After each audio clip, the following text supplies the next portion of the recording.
Hello दीदी बहनी भैया हरे नमस्ते। और एक विवाह गीत गावे चलते ही आप सब पसंद करें। बहुत मेहनत से वीडियो बनाई भैया हरे सब मिला जो है सपोर्ट करें। राजा जनक एक बगिया लगावे फूलवा फूलई का चेनार। राजा जनक एक बगिया लगावे फूलवा फूलई का चेनार।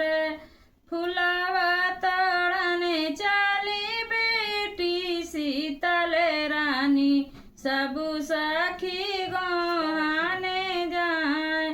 फूलवा तड़ने चाली बेटी शीतल रानी सबु सखी गोहाने जाए। 10 सखी आगे ने 10 सखी पीछे ने 10 सखी बिचवा मा जाए। 10 सखी आगे ने 10 सखी पीछे बिचवा मा शीतल रानी जाए। सभी तो निहाराई रामा सूरतिया सीता गुहाई जाए माल। सभी तो निहाराई रामा सूरतिया सीता गुहाई जाए माल। गाथे गुथ सीता हरवा बनाई हरवा गाए भी लाए। गाथे गुथ सीता हरवा बनाए हरवा गाए भी लाए।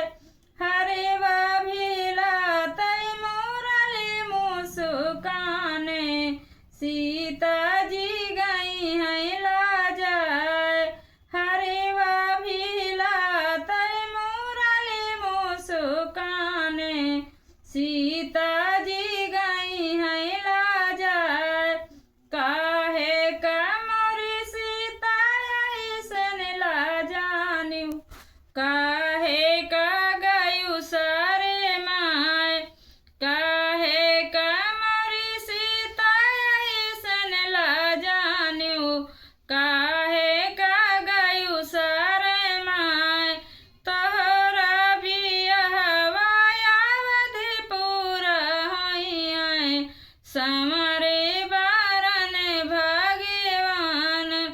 तोहरा बियाहवा अवधपुर होइए सम